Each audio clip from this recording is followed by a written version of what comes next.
Hello. ఈరోజు మనము మతం అనేది మనకు ఎందుకు అవసరము? అవసరమా? లేదా? మతం అవసరమా? దేవుడు అవసరమా? ఇవి మాట్లాడుకుందాం. మతము అనేది మరి మానవ అవసరతల కోసమే. ఎందుకంటే మతం అనేది మనల్ని దేవుడి దగ్గరికి తీసుకెళ్తుంది. అది అన్ని మతాల్లో ఉండేటటువంటి కాన్సెప్ట్ అదే. అది వేదాస్‌లో అయినా, హిందూయిజంలో అయినా, లేకపోతే ఇస్లాంలో అయినా, బుద్ధిజంలో అయినా ప్రతి దగ్గర కూడా మతం అనేది దేవుని దగ్గరికి చేర్చేటటువంటి ఒక సిస్టమ్. దాంట్లో అదెప్పుడు మొదలైంది అనంటే, మరి చాలా కాలము క్రిస్టియానిటీ పరంగా చూస్తే చాలా కాలం క్రిందట అబ్రహాం ఉండే టైంలో దేవుడు అబ్రహాంని పిలుచుకున్నాడు. అంతవరకు అంతా ఉండింది ఎవరి దేవుళ్ళని వాళ్ళు పూజ చేసుకుంటానే ఉన్నారు. అంటే ఎవరి ఊహాకల్పితంలో వాళ్ళొక దేవుడిని క్రియేట్ చేసుకునేటోళ్ళు. అది పాటరీలో అయినా గానీ, దేనికైనా ఒక రాయినైనా, ఒక చెట్టునైనా, దేన్నైనా మొక్కేటోళ్ళు. So, different kinds of idol worship అనేది ఉంది. ఎవరి దేవుడు వాళ్ళకు అన్నట్టు పర్సనలైజ్డ్. అయితే మరి అందుకే అబ్రహాం దేవుడని పేరెట్లొచ్చింది అనంటే, దేవుడు అబ్రహాంని విశ్వాసంలోకి పిలిచినప్పుడు థాట్ వాయిస్ పిలిచి, మరి నేను చెప్పింది నువ్వు చెయ్యి. అంటే నేను నీకు సంతానం ఇస్తాను. మరి నువ్వు అంతటిని విడిచిపెట్టి నేను చెప్పిన ల్యాండ్‌కెళ్ళు అని దేవుడు పిలుచుకున్నాడు. మరి పిలుచుకున్నప్పుడు అనంటే అదొక యాక్ట్ ఆఫ్ ఫెయిత్. ఒక యాక్ట్ ఆఫ్ ఒబీడియన్స్ అక్కడ కావాల్సినుంది. విచ్ ఆయన చూపిచ్చినాడు. ఆయన కన్విక్ట్ అయిపోయినాడు. ఆ వాయిస్‌కి దేవుడనేవాడు ఉన్నాడు. దేవుడున్నాడు. ఇదంతా కాదని ఆయన ఐడల్స్‌ని ఆయన విడిచిపెట్టి, ఆయన ఆస్తులన్నిటిని విడిచిపెట్టి ఆయన వెళ్ళిపోతానే ఉండినాడు ఇంక వాళ్ళ భార్యని తీసుకొని. అట్లా టైంలో వాళ్ళ భార్యని, వాళ్ళ సర్వెంట్స్ అలా ఫాలో అయినప్పుడు దేవుడు ఆయన్ని క్రమంగా ఆశీర్వదిస్తూ వచ్చినాడు. దేవుడు అబ్రహాంని పిలుచుకున్నాడు ఫెయిత్‌లోకి. సో, అంతవరకు ఐడల్ వర్షిపే ఉండింది. తర్వాత అబ్రహాం ఎప్పుడైతే ఫెయిత్‌లోకి వచ్చి నడుచుకోవడం జరిగిందో వాళ్ళ సంతానం అలాగా ఇజ్రాయేలీలు అని చెప్పి పిలువబడతా ఉండినారు. తర్వాత మోసెస్ టైమ్ వచ్చింది. మోషే టైమ్ వచ్చినప్పుడు ఏంటి అనంటే టాబర్నాకిల్ కట్టు అనేసి దేవుడు అన్నాడు. అంటే దేవుని ప్రెజెన్స్ అక్కడ డిసెండ్ అయ్యి ఉండడానికి. అంటే టాబర్నాకిల్ అనంటే చర్చ్. సో, ఆ టైంలో. సో, దానికి ఒక రిచువల్ అనేది ఉంది. Ritual of atonement that only a high priest can do. So, ఈ హై ప్రీస్ట్ అనేవాళ్ళు కూడా లేవీయులు మాత్రమే ఉన్నారు. లేవీయులు అనేవాళ్ళు ఒక ట్రైబ్ ఇన్ ఇజ్రాయెల్. సో, వాళ్ళు మాత్రమే వాళ్ళలో కూడా ఒక సెట్ ఆఫ్ పీపుల్ మాత్రమే హై ప్రీస్ట్‌గా ఉండడానికి వీలుంటుంది. అంటే టు మేక్ ద అటోన్‌మెంట్. అంటే వాళ్ళు వెళ్ళేసి రక్త ప్రోక్షణ చేయడానికి వీటన్నిటికి కూడా ఒక టెంపుల్ ప్రీస్ట్ అనేవాళ్ళు కావాలి కాబట్టి. ఇదే థింగ్ అది హిందూయిజంలో అయినా, వేరే కల్చర్స్‌లో అయినా ఎక్కడైతే ఒక టెంపుల్ ఉంటుందో అదే టెంపుల్‌లో ఇన్నర్ టెంపుల్ కూడా ఉంటుంది. Same concept everywhere. ఒక గుడి, ఒక ఆల్టర్. ఒక గుడి, ఒక గర్భగుడి అంటారు గదా! సో, అట్లాగా ఈ గుడి ఉంటుంది, గర్భగుడి ఉంటుంది. గర్భగుడిలోకి ఓన్లీ హై ప్రీస్ట్ మాత్రమే వెళ్ళగలుగుతాడు. హై ప్రీస్ట్ అనేవాడు ప్రతి రిలీజియన్‌లో ఉంటాడు. To make the atonement. వేదాస్‌లో వచ్చేటప్పటికి బ్రాహ్మణాస్ అని అంటారు వాళ్ళని హై ప్రీస్ట్. అండ్ దెన్ వీళ్ళు హిందూస్‌లో వచ్చేటప్పటికి కూడా ఓన్లీ పూజారులు అని అంటారు గదా! సో, వాళ్ళు హై ప్రీస్ట్. అండ్ దెన్ ఇస్లాంలో వచ్చేటప్పటికి దే ఆర్ ఇమామ్ అంటారు. వీళ్ళంతా కూడా హై ప్రీస్ట్ అనమాట. To make the atonement for the people. To talk to God in behalf of the people or to make the reconciliation or anything. So, అంటే ఏ religious బోధ ఏదైనా చేయడానికి, సూక్తులు చెప్పడానికి, మంచి చెడ్డ చెప్పడానికి, మోరల్స్ ఎథిక్స్ చెప్పడానికి, నేర్పడానికి దేవుని గురించి we have the high priest to guide them into the right kind of living in accordance with God. సరే. ఇప్పుడు ప్రతి రిలీజియన్‌లో కూడా మరి కాన్సెప్ట్ ఆఫ్ సిన్‌కి ఒక అటోన్‌మెంట్ అనే ప్రొవిజన్ ఉండాలి అని చెప్తున్నాయి స్క్రిప్చర్స్. సో, వాళ్ళ ఓన్ రిలీజియస్ స్క్రిప్చర్‌లో ఈ పాపము, దానికి పరిహారార్థము అనేసి ఒకటుంది. ఫర్‌గివ్‌నెస్ అంటే remission of sins, forgiveness and then attaining the salvation. Salvation అంటే మోక్షం. మరి మోక్షం అనే కాన్సెప్ట్ ప్రతి రిలీజియన్‌లో కూడా ఉంది. మోక్షము అనేది అల్టిమేట్ టర్మ్. అంటే when we get to heaven. So, మరి రక్షణ. సో, ఈ రక్షణ అనేది ప్రతి రిలీజియన్‌లో ఉంది. రక్షింపబడ్డం అనంటే నీ పాపాల నుంచి రక్షింపబడ్డం. అందుకని డిఫరెంట్ రిచువలిస్టిక్ ప్రాక్టీసెస్ ఉంటాయి. ఎట్లా రక్షింపబడాలి, మళ్ళీ ఇలా చేస్తే పాప విమోచన ఉంటుంది. సో, ఈ విమోచన, విడుదల అనేటటువంటి కాన్సెప్ట్ ప్రతి రిలీజియన్‌లో కూడా ఉంటుంది. అయితే మనకి రిలీజియన్స్ ఎక్కడి నుంచి మొదలైనయి అనంటే మన దేశంలో మరి మన దేశమే అసలు ఫస్ట్ ఎక్కడి నుంచి వచ్చింది? ఆఫ్రికా నుంచి వచ్చింది. కాంటినెంటల్ డ్రిఫ్ట్ ద్వారా ఆఫ్రికా నుంచి వచ్చి ట్రాన్స్ హిమాలయన్ జోన్‌తో మరి కలిసినప్పుడు మరి అక్కడ టెక్టోనిక్ ప్లేట్స్ వల్ల హిమాలయన్ రేంజ్ అనేది ఫార్మ్ అయింది. సరే. దీని తర్వాత అంతా యునైటెడ్ ఇండియా ఇదంతా ఆ టైంలో మరి ఇండియాని కూడా హిందుస్థాన్ అనేటోళ్ళు. హిందుస్థాన్‌లో ఉండే వాళ్ళని ఇప్పుడు ఇండియాలో మనం ఇండియన్స్ అని ఎట్లా అంటామో, హిందుస్థాన్‌లో ఉండే వాళ్ళని హిందూస్. ఇవన్నీ ఎక్కడుంటాయి? డిఫరెంట్ నావెల్స్‌లో ఉంటాయి. ఇంగ్లీష్ లిటరేచర్‌లో ఉంటుంది. డిఫరెంట్ నావెల్స్‌లో ఉంటాయి. సో, చాలా లిటరరీ వర్క్ ఉంది. చాలా మరి కల్చరల్ హిస్టరీ ఉంది. మరి where we get to see these things. ఇట్లా ఉండింది. ఇక్కడ మరి సస్యశ్యామలమైన దేశము, మంచి ట్రేడ్, చాలా రిచ్ కల్చర్ ఇవన్నీ ఉండినాయి. మరి ఆ టైంలో చాలా పూర్వం ముందు వేదాస్ ఎట్లొచ్చినాయి? మరి వేదాస్ తెచ్చిందెవరసలు? వీళ్ళంతా గూడా అబ్రహామిక్ డిసెండెంట్స్. అబ్రహామిక్ డిసెండెంట్స్ అనేది అలా పర్షియన్స్ గానీ, ఇంకెవరైనా ఇంకా ultimately everybody comes from Adam. అట్లంటే మరి వాళ్ళెక్కడ అనంటే ఈ Persian side and Sanskrit speaking people గూడా అక్కడి నుంచే వచ్చినారు. అందుకే మనకి హిస్టరీలో ఉంటుంది కదా! Aryans invaded and Persians how this all these came up. So ఎప్పటినుంచో అప్పట్లో వార్స్ అనేటివి ఉన్నా కూడా మరి అప్పట్లో కాంకరింగ్ మరి లేకపోతే ఒక స్ట్రిక్ట్ రూల్ ఇంపోజింగ్ అనేది అట్లా టోటలీ కంట్రీనంతా కూడా క్యాప్టివేట్ చేసుకునేటువంటి సిస్టమ్ లేకుండింది. There were Hindu kings and Muslim kings and Mughals ఇట్లాంటివన్నీ కూడా ఉండినాయి కామన్‌గా. అయితే పోను మరి ఎవరి రిలీజియన్ వాళ్ళకునింది, ఎవరి రిలీజియస్ ప్రాక్టీసెస్ వాళ్ళకునింది. అసలు ఫస్ట్ క్రిస్టియానిటీ ఎప్పుడొచ్చింది అనంటే 52 ఏడీలో వచ్చింది. జీసస్ చనిపోయింది 33 ఏడీలో. అయితే 52 ఏడీలో మరి ఈ డిసైపుల్స్ అందరూ కూడా డిఫరెంట్ పార్ట్స్ ఆఫ్ ద వరల్డ్‌కెళ్దాము. అసలు స్క్రిప్చర్స్‌లో ఉన్నది దేవుడు ఫుల్‌ఫిల్ చేసేసాడు కదా! ఏదైతే లోక కళ్యాణం అని అంటామో, అంటే లోక కళ్యాణం కొరకు దేవుడు మానవుడిగా వస్తాడు అన్నది కాన్సెప్ట్. ఇన్ ఎవ్రీ రిలీజియన్ అదే కదా! జూయిష్‌లో కూడా అదే కదా! They believe in a messiah making the atonement as a high priest. అలాగే హిందూయిజంలో అయినా అంతే. మరి కుమారుడొచ్చి మనకు మోక్షం ఇస్తాడు. కుమారుడొచ్చి మనకు విమోచన ఇస్తాడు, రక్షణ ఇస్తాడు అనంటే కుమారుడు పుడతాడు. అంటే కుమారుడు పుట్టినప్పుడు మనకు రక్షణ కలుగుతుంది అన్న ఒక మాటని అది తర్జుమా చేయబడి మరి ఇతరుల దగ్గరికి పాస్ ఆన్ అయ్యేటప్పటికి చాలా ఇయర్స్‌లో ఎట్లయిపోయిందంటే కొడుకు పుడితే మోక్షం దొరుకుతుంది అన్న కాన్సెప్ట్‌లోనే మన దేశంలోనే మన ఓన్ కల్చర్‌లోనే మనకు తెలిసుంటుంది. మనం చిన్నప్పుడే ఎంతోమంది ఆడపిల్లలు పుడితే చంపేయడం, పారేసేయడం ఇవన్నీ చేస్తా ఉన్నారు. అదొక మూఢత్వంగా అయిపోయింది. అదేంటంటే ఫాల్స్ ఇంటర్ప్రిటేషన్ అయిపోయింది. అట్లా. సో ఏదైతే దేవుడు మానవుడిగా వస్తాడు అన్నది ప్రతి రిలీజియన్‌లో ఉంది. దేవుడొచ్చి రక్షణ ఇస్తాడు అనేది ప్రతి రిలీజియన్‌లో ఉంది అలాగే. సో మోక్షము, నరకము, స్వర్గము ఇవన్నీ కూడా common concepts in every religion. వాటి స్క్రిప్చర్స్‌లో ఉంటుంది. ప్రతి చోట్ల గూడా పొలిటికల్ అజెండా అనేది ఒకటుంటుంది. అంటే ప్రతి చోట్ల గూడా ఒక కల్ట్ అనేది వచ్చేసుంటుంది. అంటే ఒక నిజాన్ని మార్చి చెప్పడం, లేదా ఆ నిజము ఓవర్ ద టైమ్ ఒకరి నుంచి ఒకరికి పాస్ అయిపోయేటప్పటికి సరి అయిన అవగాహన లేని వ్యక్తులు కనుక చెప్పినట్లయితే అది ఇంకొక రకంగా పాస్ ఆన్ చేస్తారు. సో అలాగ సరి అయిన అండర్‌స్టాండింగ్ లేకుండా పాసింగ్ ఆన్ అయ్యి దాని టోటల్ మీనింగే మారిపోయి ఒక టాబూ లాగా అయిపోయింది. రిలీజియన్ అనంటే ఏంటి అంటే మనం ఈ రిలీజియన్‌కి చెందిన వాళ్ళము అనేటటువంటి ఒక మూఢత్వంలోకి మనుషులొచ్చేస్తున్నారు. అంటే over the period of time without knowing that why we exactly need a religion. అయితే యేసుప్రభు వచ్చిన టైంలో డిసైపుల్స్ తెలుసుకున్నప్పుడు వాళ్ళు ఎళ్లి అరే! ఇది కదా జరిగింది. ఇది యేసుప్రభు ద్వారా ఫుల్‌ఫిల్ అయిపోయింది కదా! ఇది అందరికీ తెలియాలి కదా! అని చెప్పేసి అనుకుని వాళ్ళు మరి ఇట్లా యేసుప్రభు అంటే వాళ్ళొక్కటే అంటే వాళ్ళు 12 మందే కాదు. వాళ్ళతో పాటు చాలా మంది అక్కడ రక్షించబడిన వాళ్ళు ఉన్నారు. సో వీళ్ళందరూ కలిసి మనిషికి ఎందుకు దేవుడు కావాలా? దేవుడు ఇలా ఉండాలి అని కోరుకుంటున్నాడని మనకెట్లా తెలుస్తుంది? మనకు చాలా అవసరాలుంటాయి. Spiritual needs. మెటీరియలిస్టిక్ నీడ్ కాదు. ఒక మెటీరియలిస్టిక్ నీడ్ ఒక మనిషికుంటే ఆ మెటీరియల్ ప్రొవైడ్ చేయగానే హి goes back to the same faith again. ఇప్పుడు నువ్వు 10 రోజులు మరి బియ్యం ఇస్తాను ఓన్లీ క్రిస్టియన్స్‌కి అనంటే నేను కూడా క్రిస్టియన్ అని చెప్పి వచ్చి ఆ 10 రోజులు బియ్యం తీసుకున్నాక తర్వాత he will go back to his own religion. అట్లా కాదు కదా! కన్సిస్టెన్సీ ఎప్పుడుంటుంది? ఎవరికి వాళ్ళంతకి వాళ్ళు తెలుసుకున్నప్పుడే వాళ్ళు మరి నేను క్రిస్టియన్ అని చెప్పుకొని తిరుగుతారు. Nobody will convict anybody. ఎవ్వరు కూడా ఎవరిని కూడా కన్వర్షన్ చేసేటటువంటి పరిస్థితే లేదసలకి. లేనే లేదు. మెటీరియల్ థింగ్ అనంటే నువ్వు మెటీరియల్ ఇచ్చే వరకే. నువ్వు బట్టలు ఇచ్చే వరకు, నువ్వు ధాన్యం ఇచ్చే వరకు, లేదా నువ్వు డబ్బులు ఇచ్చే వరకు, లేదా నువ్వు చదువిచ్చే వరకు నువ్వు అంతవరకే. దాని తర్వాత they will go back to their faith. కానీ ఇక్కడ అలా జరగడానికి లేనే లేదు. అసలు రిసోర్స్ ఎక్కడి నుంచి వస్తుందని ఫస్ట్. దేవుడిని నమ్ముకున్న ఎవరైనా కూడా అన్నీ విడిచిపెట్టేసి వాళ్ళే దేవుడా నువ్వు ఉంటే చాలు అని అనుకుని బతుకుతూ ఉంటారు. వాళ్ళు ఇచ్చేది ఏంటంటే చేయూత. ఏ రకంగా మాట సహాయం వల్ల అంతే. నీకు ఇలా వేదనగా ఉందా? ఇలా టెన్షన్‌గా ఉందా? ఇలా స్ట్రెస్ అవుట్ అవుతున్నావా? నీకు ఇంటర్నల్‌గా పీస్ లేదా? Why don't you talk to God? Why don't you go and know God? దేవునితో మాట్లాడరాదా? దేవునితో మాట్లాడు. ప్రార్థన చేసుకో అంటే ఏంది దేవునితో మాట్లాడు. సో, నువ్వు దేవునితో మాట్లాడుకోమ్మా. నీకు తెలుస్తుందిలే. నీకు సమాధానం దొరుకుతుంది అని చెప్తారు. అదెందుకు చెప్తారు? వాళ్ళ పట్ల ప్రేమ కలిగి, జాలి కలిగి చెప్తారు. అంటే జాలి అనంటే మరీ అంత జాలికి మరి మేము నోచుకోలేనటువంటి వాళ్ళమా? అట్లా కాదు. అంటే యాక్ట్ ఆఫ్ కంపాషన్ అంటాం కదా! మానవత్వం. అవునమ్మా! మనకు కష్టంగా ఉంటుంది. కానీ మనకు ఓర్చుకునే శక్తిని దేవుడిస్తాడు. దేవుడిని అడిగి చూడు. అంతే. అదే క్రిస్టియానిటీ. సో, ఈరోజు కూడా if we are talking about God and his love దేవుడిని అడిగి చూడు. That's all. That's the message. అంతే. How can we make the other person get convicted and then the other person will say that I am a Christian ఎట్లా చెప్పుకుంటారు? Why will they do that? ఇది ఎక్కడ ఎవరు ఏది చెప్పినా కూడా డబ్బులిచ్చి మార్పిడి చేసేది, డబ్బులిచ్చి రిలీజియన్‌ని ఎక్స్‌పాండ్ చేసేది అట్లాంటిదేమి ఉండదు. ఎక్కడంటే ఇప్పుడు నువ్వు దేవుడితో మాట్లాడితే దేవుడు నీకు దొరికిపోతాడు అంతే. ఎందుకనంటే he is a living God. So, అక్కడ నువ్వే కన్విక్ట్ అయిపోయి నువ్వే చెప్తావు. అరే! దేవుడున్నాడు. నేనేంటి ఇన్ని రోజులు ఇలా ఉండిపోయాను అసలు ఎంత బ్లైండ్‌గా దేవుడిని తెలుసుకోలేదని రేపటి దినంలో నువ్వు చెప్తావు. ఎందుకంటే దేవుడు మనకి ఆ అండర్‌స్టాండింగ్‌కి తీసుకొనొస్తాడు. అంతేగాని మనం వేరే వాళ్ళని కన్విన్స్ చేసేటటువంటి పరిస్థితే లేదసలకి. ఏ రకంగా గూడా లేరు. అయితే మరి ఈ సత్యాన్ని వాళ్ళు చెప్పేటప్పుడు ఎవరంతకి వాళ్ళు తెలుసుకొని ఈ హై ప్రీస్ట్‌లు గాని వీళ్ళంతా మారారు.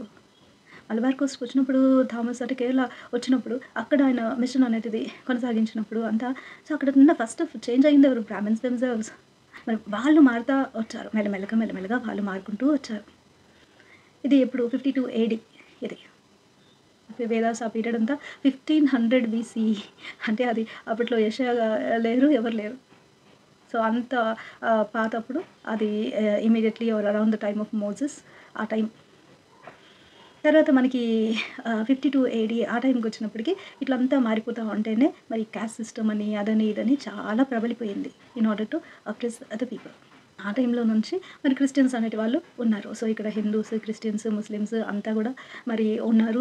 Inter caste, inter racial marriages అన్నీ గూడా ఉండినయి. సో, అట్లా మన ఇండియా దేశం ఏదేమైనా గూడా మంచి అంటే విత్ రిచ్ హెరిటేజ్‌తో ప్రబలమైతా ఉండింది. అయితే మరి చదువు గూడా ఉండింది. చదువు గూడా ఉండింది, వేదాలున్నాయి, అన్నీ ఉన్నాయి. అయితే అన్నీ ఉన్నాయి గానీ ఇంగ్లీష్ ఇంట్రడ్యూస్ కాలేదు అప్పటికి.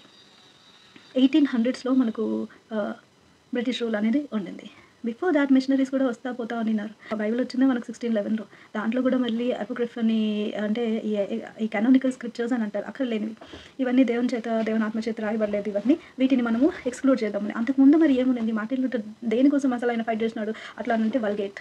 ఇట్ ఈస్ కాల్డ్ వల్గేట్ అనేది ఉండింది. సో, ఆ వల్గేట్ అనేది కొన్ని collection of all the old scriptures అనమాట. సో, వీటన్నిటిని నుంచి మరి బైబిల్‌ని తర్జుమా చేయడము, దాని తర్వాత అపోక్రిఫ్‌ని తీసేయడము, దాని తర్వాత హోలీ బైబిల్ రావడం అనేది జరిగింది. అది వచ్చిన తర్వాత కూడా క్రిస్టియానిటీకి ఇంపార్టెంట్ అయినది న్యూ టెస్టమెంటే అని విలియం క్యారెల్ లాంటి వాళ్ళు అంటే న్యూ టెస్టమెంట్ సర్క్యులేషన్ ఉంది. అయితే విలియం క్యారెల్ ఇండియాకి వచ్చి మరి 29 లాంగ్వేజెస్‌లో ట్రాన్స్‌లేషన్ చేసి బైబిల్‌ని ఇవ్వటం అనేది జరిగింది. సో, అప్పటికి ఎడ్యుకేషన్ ఉన్నింది. వాళ్ళ లాంగ్వేజ్‌లో అంతా కూడా ఉన్నింది. మరి మెల్లమెల్లగా అదే టైంలో మిషనరీస్ హెల్ప్ ద్వారా గానీ, వాళ్ళ సపోర్ట్ ద్వారా గానీ మరి యూనివర్సిటీస్ ఎస్టాబ్లిష్ అవ్వడం జరిగింది. It's a collaboration both Indian citizens and the machineries అని చెప్పుకోవచ్చు. అయితే ముందు వీళ్ళు మరి యూనివర్సిటీ ఎస్టాబ్లిష్ చేయాలంటే ఎట్లా, ఏమి, మరి స్కూల్ గానీ చదువు అందరికీ రావాలి గదా అన్నటువంటి ఒక మరి దృక్పథంతో స్టార్ట్ చేసినారు. ఎందుకంటే చదువుని అందించినప్పుడు ఆ డార్క్‌నెస్ అనేది పోతుంది. చదువు అనేది వెలుగు గదా అనేటటువంటి కాన్సెప్ట్‌లో. అంతా ఇలా ఉన్నప్పుడు గూడా ఇండియన్స్ ఎడ్యుకేటెడ్ అయితా ఉండిన్నారు. అయితే ఎప్పుడైతే బ్రిటిష్ రూల్ వచ్చి మరి సంపదని అంతా కొల్లగొట్టడం జరిగి ఇండియా అనేది మరి పేదరికంలోకి వెళ్ళిపోయినప్పుడు చాలామంది ఇర్రెస్పెక్టివ్ ఆఫ్ రిలీజియన్ అది మరి శూద్రాస్ అని గాదు, అన్‌టచబుల్స్ అని గాదు, ఎవరని గాదు అందరూ ఇంక్లూడింగ్ బ్రాహ్మణాస్ అందరూ గూడా ఆపరేషన్‌లోకి వెళ్ళిపోయినారు. ఎవరు మంచిగుండినారు అనంటే మరి వాళ్ళతో కొలాబరేట్ చేసి ఎందుకంటే ఎక్కడైనా పాలిటిక్స్ ఉంటాయి గదా! ఇంట్లో, బయట, వర్క్ ప్లేస్‌లో, కాలనీలో ప్రతి ఒక్కరికి వాళ్ళ సెల్ఫిష్ మోటివ్ ఉంది. వాళ్ళు అంటే ఎవడికైతే నాకేంటి, ఎవడెటు పోతే నాకేంటి, నేను బాగుపడ్డానా అంతే చాలు. గ్రీడ్ అనేది ఉంటుంది కదా! నాకే కావాలి అనేసి. సో, అలాంటి సెల్ఫిష్ మోటివ్‌తో సొంత వాళ్ళనే పణంగా పెట్టి ఇలాంటి కొలాబరేషన్స్‌లో వెళ్ళిపోతా ఉన్నింది దేశం అట్లా. నాశనం అయిపోతా. అలా ఉండే టైంలో కూడా మిషనరీస్ అనేటి వాళ్ళు మరి డౌన్ ట్రోడన్ పీపుల్‌కి ఏదో ఒక హెల్ప్, ఏదో ఒకటి చేయడం అనేది చేస్తా ఉండిన్నారు. వాళ్ళ చేత ఏముందండి? ఏమీ లేదు. ఇలా విద్య అని వచ్చినప్పుడే కదా మరి మహాత్మా గాంధీ కూడా బయట పోయి చదువుకున్నాడు బయట కంట్రీలో. లా చేశాడు, వచ్చాడు కదా! అహింసను పాటించినాడు. ఎక్కడి నుంచి వచ్చిందది? ఆయనే చెప్తాడు కదా! ఐ లవ్ యువర్ జీసస్ అని. నాకు యేసుప్రభు ఇష్టం గానీ క్రైస్తవులంతా నచ్చరు అని చెప్పేసి. ఎందుకంటే వాళ్ళున్న తీరుని బట్టి. అప్పటికే ప్రతి చోట పాలిటిక్స్ ప్రతి చోట మరి ఈ డివైడ్ అండ్ రూల్ పాలిసీ ఇట్లాంటివన్నీ ఉన్నాయి. సెల్ఫిష్ మోటివ్స్ ఎక్కడ చూసినా సెల్ఫిష్ మోటివ్స్ అనేటివి ఉంటా ఉండినాయి. ఇప్పుడు మనకు ఎవరైనా అంటారు గదా! మిషనరీస్ వచ్చారు, వీళ్ళకి డబ్బులిస్తారు, బయట నుంచి ఫండ్స్ వస్తాయి, కన్వర్షన్స్ చేస్తారంటే ఎక్కడి నుంచి వస్తుంది? Tell me one name. ఏ ఫండింగ్ ఏజెన్సీ ఫండ్ ఇస్తుంది క్రిస్టియానిటీలోకి కన్వర్ట్ అవ్వడానికి? అసలు మన పరిస్థితి ఎట్లుంది? మన దేశం పరిస్థితి ఎట్లుంది? దేశంలో అందరూ మరి చచ్చిపోయి పడుంటే ఆ శవాల్ని పాతిపెట్టడానికి కూడా లేకుండా బావిల్లో పడేసి అట్లాంటి సిట్యుయేషన్ ఉన్నింది. మనుషులు భయపడిపోయి బర్మాకెళ్ళిన సిట్యుయేషన్స్ కూడా ఉన్నాయి కడప నుంచి. మరి డిఫరెంట్ అనంతపురము డిఫరెంట్ ప్లేసెస్ నుంచి పారిపోవడం ఉన్నింది. ఆపరేషన్ తట్టుకోలేకుండా. అట్లాంటి భయంకరమైన పరిస్థితులు ఉన్నినాయి. మరి ఏదైనా ఉపాధి కలుగుతుందేమో, ఎక్కడైనా ఒక తల దాచుకోవడానికి చోటు ఉంటుందేమో. And also it was the time of the world war 2 అట్లాంటి టైం కూడా ఉన్నింది. ముందుకి తర్వాత. అంత అప్రెషన్‌లో ఉన్నింది మన దేశము. మిషనరీస్‌కి ఎక్కడి నుంచి వస్తది డబ్బులు? వాళ్ళే అన్నీ అమ్ముకొని మరి వచ్చి ఇక్కడ ఏదైనా స్థాపిద్దాము, ఏదైనా చేద్దాము, జీవనోపాధి కల్పిద్దాము అని చెప్పేసి ప్రయాసపడినటువంటి వాళ్ళు. వాళ్ళకే ఏం లేదు. అన్నీ వదులుకొని వచ్చేసి ఇక్కడ ఉన్న వాళ్ళని కూడా పట్టుకొని చంపేసినటువంటి సన్నివేశాలు ఎన్నో ఉన్నాయి. ఎన్నో ఉన్నాయి మనకు. హతసాక్షులు స్టోరీస్. పిల్లల్ని మరి కిడ్నాప్ చేస్తా ఉంటే టెంపుల్‌లో దాచిపెట్టుకున్నటువంటి ఒక మిషనరీ లేడీ ఉంది. అట్లాంటి ఆహ్, ఎన్నో ఎన్నో హీరోయిక్ థింగ్స్ అనేటివి చేస్తున్నారు. అంతెందుకు మన ఓన్ పీపుల్, మన ఓన్ కంట్రీ కోసం మరి ఫైట్ చేసి ఇదంతా రిలీజియన్‌లో లేదే సతీ సిస్టమ్ అని గాని, లేకపోతే ఇస్లాంలో గాని, ఇరాన్‌లో, బాగ్దాద్‌లో మరి ఒక సిస్టమ్ ఉండేది.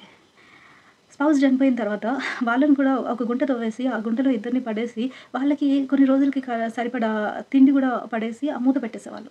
ఇంకొక సిస్టమ్‌లో అయితే మరి సజీవంగా పూడ్చిపెట్టేసేటటువంటి కల్చర్స్ కూడా ఉన్నాయి. మనం ఇవన్నీ స్టోరీస్‌లో చదువుతాం. ఎన్నో స్టోరీస్ ఉంటాయి గదా! మనంతా చిన్నప్పుడు ఇంగ్లీష్ లో వచ్చుంటాయి మన నాన్ డీటెయిల్‌లో. ఎన్ని చదువుకొని ఉంటాం. సో, ఇలాంటివన్నీ గూడా మర్చిపోతాం. And we get into the false delusions. School education is very important. చాలా చదువుకుంటాం మనం. Which we don't really keep it in here. And we don't even go back to search from the time what we have learned. అది చేసినామంటే అన్నిటికి జవాబులు దొరికిపోతాయి. Knowledge is power అందుకే. ఆ knowledge అందకూడదు అనే గదా! ఇప్పుడు మనం ఎలాంటి ఎరాలో ఉన్నాం. కానీ మూఢత్వానికి తొందరగా ఎళ్ళిపోతా ఉంటారు మనుషులు. ఒక్క నిమిషం, ఒక 2 నిమిషాలు ఆగి, నిదానించి మనం ఏం వింటున్నాం?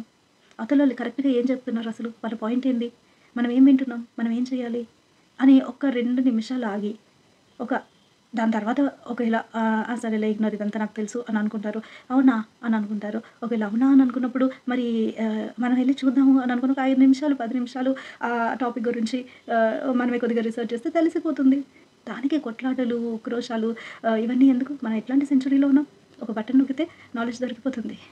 గూగుల్ ఎట్లాంటి సిట్యుయేషన్‌లో వచ్చి ఎంత టెక్నాలజీ, ఎంత అడ్వాన్స్‌డ్ థింగ్స్ ఉంటున్నాయి. ఇవన్నిట్లో నుంచి మనం నేర్చుకునేది కాకుండా ఒకళ్ళతో ఒకళ్ళు పోట్లాడుకోవడం అనేది అది ఎంతవరకు కరెక్ట్ కదా! కరెక్ట్ కాదు కదా! సో, పాయింట్ ఏంటంటే ఇక్కడ మనకు డిఫరెంట్ రిలీజియన్స్ ఒకటే బోధ చేస్తాయి. పాపాన్ని గురించి, శాపాన్ని గురించి, దాని విమోచనను గురించి, తర్వాత స్వర్గాన్ని గురించి, నరకాన్ని గురించి, మోక్షాన్ని గురించి, అన్నిటి గురించి అన్ని రిలీజియన్స్ బోధ చేస్తాయి. అయితే యేసు ప్రభువే మరి ఈ ఎవరైతే కుమారుడు పుడితే మోక్షం దొరుకుతుంది అనే కాన్సెప్ట్ ఫుల్‌ఫిల్ చేసింది ఇట్ ఈస్ జీసస్ అనేటటువంటి ఒక సత్యాన్ని అందరూ తెలుసుకున్నోళ్ళు చెప్తా ఉన్నారు. మరి కొంతమందైతే అసలు ఎవ్వరి ద్వారా తెలుసుకోరు. వాళ్ళంతకు వాళ్ళే దేవుడు ప్రత్యక్షమై తెలుసుకుంటారు. And they will begin to call themselves Christians. నేను తెలుసుకున్న యేసుప్రభు నా కల్లోకొచ్చి చెప్పాడంటారు. కొంతమంది మరి నేను మరి ఒంటరిగా కూర్చున్నా, లేకపోతే నేను సూసైడ్ చేసుకుందామని పోయినాను. కానీ ఆ టైంలో నాకు ఒక చెయ్యొచ్చి నన్ను అడ్డుకుంది, లేకపోతే ఒక స్వరం నన్ను అడ్డుకుంది. లేకపోతే ఒక పాంఫ్లెట్ ఆహ్, ద్వారా నేను మారాను. లేకపోతే దేవుని స్వరం నాకు వినపడింది. అంటే డిఫరెంట్ ఎన్‌కౌంటర్స్ విత్ గాడ్. వీళ్ళందరికీ ఒకళ్ళు పోయి చెప్తేనా తెలుసుకున్నారు? లేదు కదా! సో, ఒక్కటే దేవుడున్నాడా? లేడా? నువ్వే దేవుడిని అడగకూడదా? అడుగు. Trial and error. ఇప్పుడు ఎవరైనా ఇది ఈ హోటల్‌లో భలే ఉంటది. ఎప్పుడైనా తిన్నామంటే మనం ఎళ్లి ట్రై చేయమా? లేకపోతే ఈ వస్తువు బావుంటది. చాలా యుటిలిటీ ఉంటుంది. లేదా ఇదిగో ఈ సూపర్ మార్కెట్‌కెళ్ళావా చాలా బావుంటాయి. అంటే we try and see. So, try Jesus and see. అందుకే దేవుని వాక్యంలో ఒక వాక్యం ఉంది. Taste and see that the Lord is good అని. Why don't you try and see? Taste and see that the Lord is good. ఇంకొక వాక్యం ఉంది. నరుని ఆత్మ యెహోవా పెట్టు దీపము. అది మన అంతరంగమును శోధించును అని. అంటే ఇట్స్ లైక్ ఎ ల్యాంప్. మన ఆత్మ అనేది దేవుని యొక్క లైట్ లాగా. అందుకే ఇన్నర్ కాన్షియస్. మన కాన్షియస్ అనేది మనకు చూపిస్తుంది. మనం ఎట్లా ఉన్నామో, మన స్టేట్ ఏంటి, మన స్థితిగతులు ఏంటి అన్నీ. సో, మనం కాన్షియస్‌గా కరెక్ట్‌గా ఉన్నామా లేదా? కాన్షియస్‌గా మన స్టేట్ ఆఫ్ బీయింగ్ ఏంటి?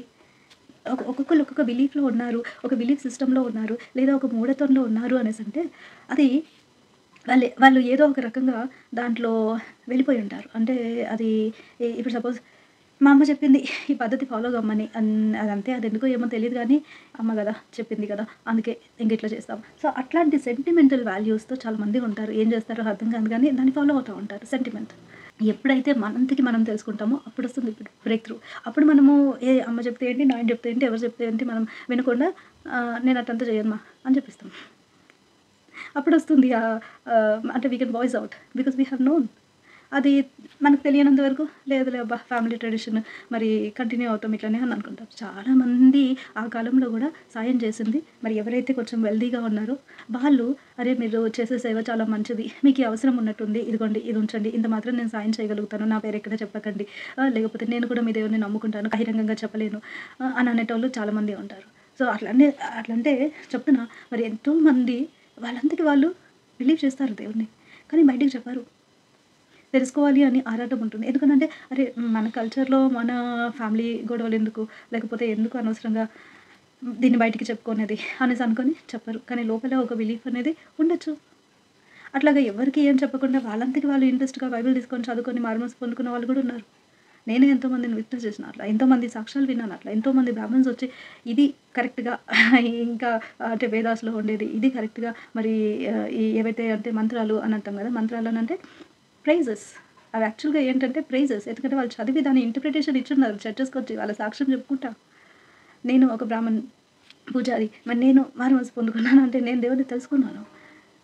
ఎట్లా అనంటే ఇదిగో నేను మంత్రాలు చదివేటప్పుడు నాకు చాలా అన్వేషణ ఉండింది దేవుడి గురించి. కానీ వన్ డే నేనిట్లా దేవుడిని తెలుసుకున్నాను. నాకెవరు వచ్చి చెప్పలేదే. నేను ఈ మిషనరీస్ ఎవరో నాకు తెలీదే. నేను మరి ఎప్పుడు ఎక్కడ వినింది లేదే యేసుప్రభు దేవుడని. కానీ నేను తెలుసుకున్నా అని వచ్చి చెప్పిన వాళ్ళు చాలా మందిని విన్నాను. చాలా మందిని. Most of the people. And అట్లా కాకుండా గూడా మరి ఒక అన్వేషణతో రిలీజియన్‌ని వదిలిపెట్టేసి వెళ్ళి డిఫరెంట్ రిలీజియన్స్ అన్నిటికి వెళ్ళి ఫైనల్లీ ఏదో ఒక పాయింట్‌లో దేవుడిని తెలుసుకుందాం అన్నటువంటి వాళ్ళు ఉన్నారు. ఈరోజు దేవుని అవసరం మనకి ఎక్కడెక్కడ ఉంది? స్పిరిచ్యువల్ నీడ్స్‌కుంది. అందరూ అంటారు క్రిస్టియానిటీలోకి కన్వర్ట్ చేయడానికి మెటీరియల్స్‌ని ప్రొవైడ్ చేస్తారంటే అంత సంపద ఎవరిస్తున్నారు? అంత సంపద ఎక్కడి నుంచి వస్తుంది?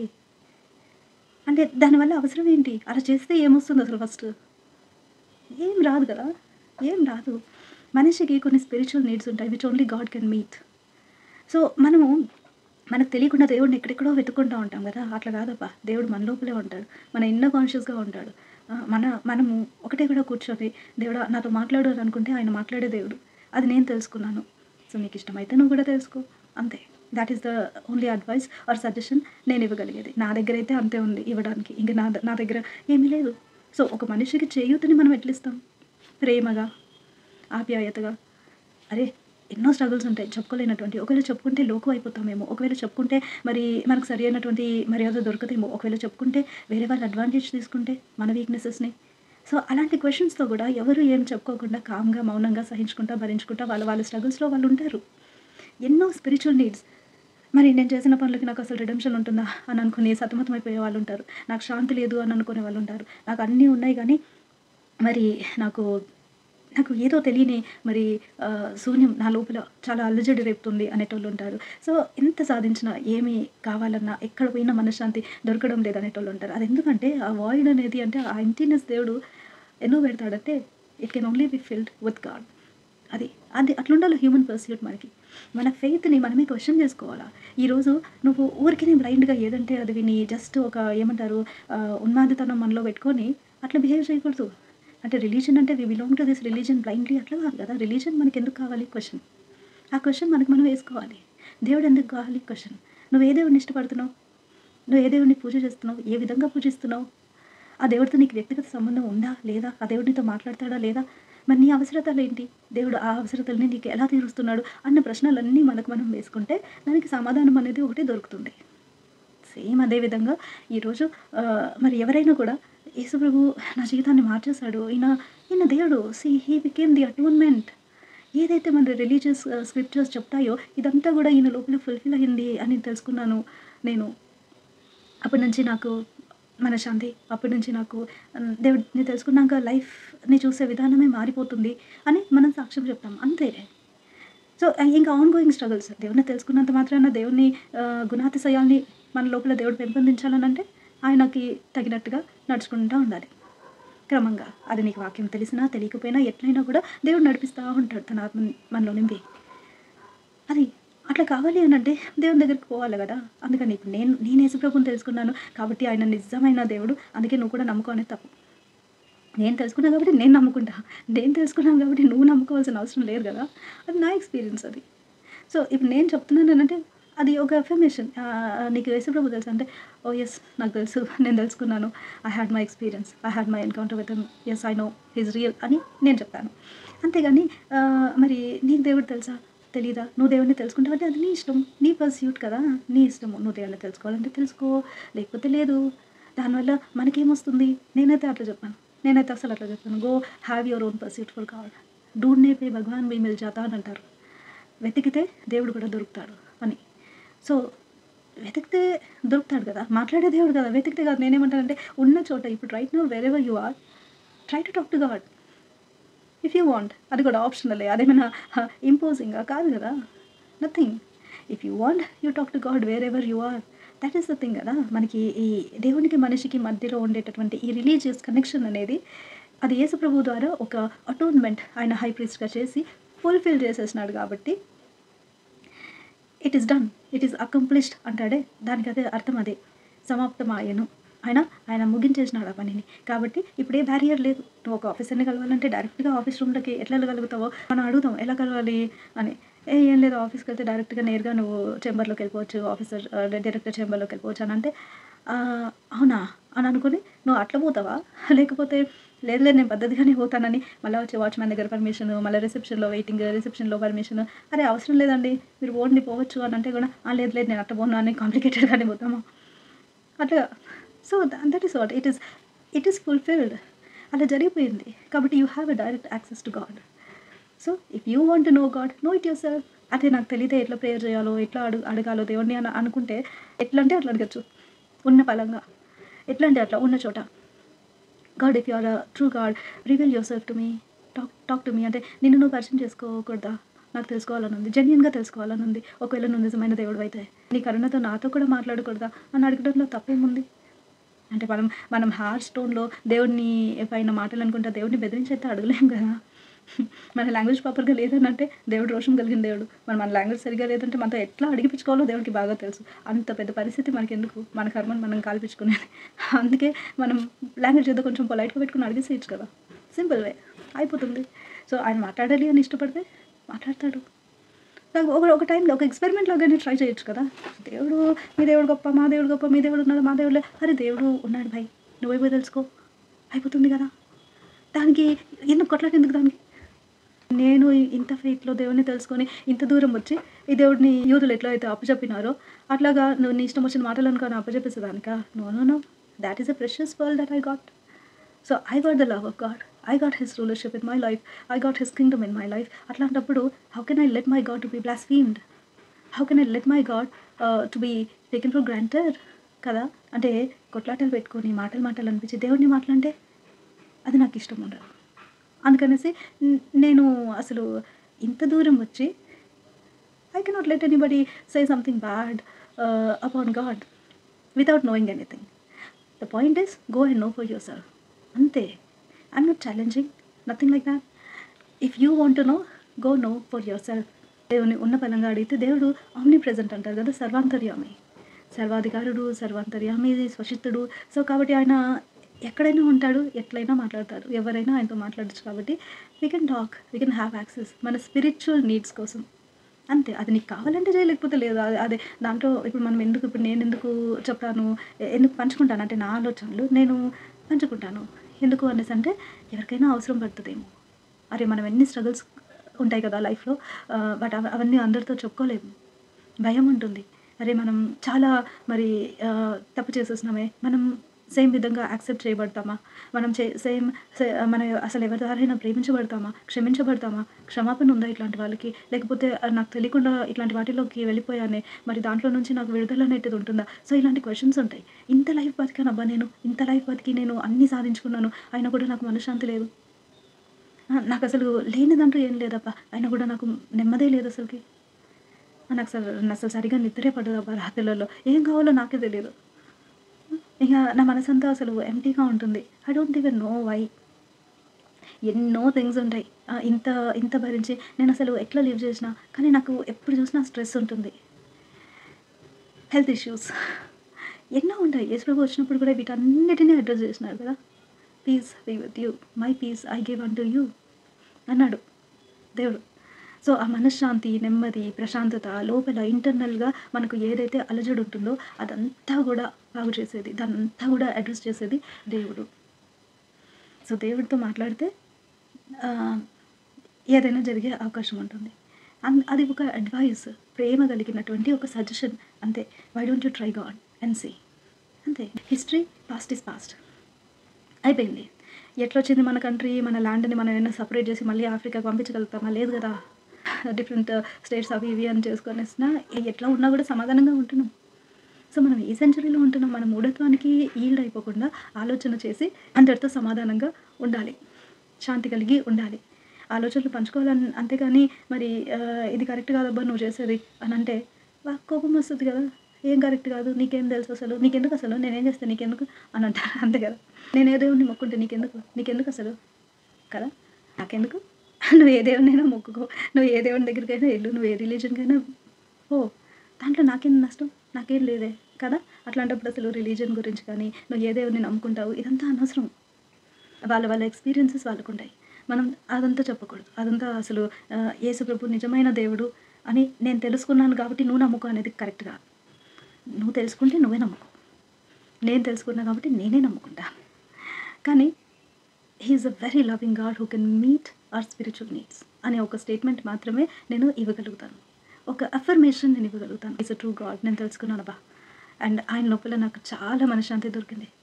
So if you want you can try Jesus as a last resort, లేకపోతే యాజ్ అ లాస్ట్ మెడిసిన్, ఏదైనా యాజ్ అ లాస్ట్ హోప్.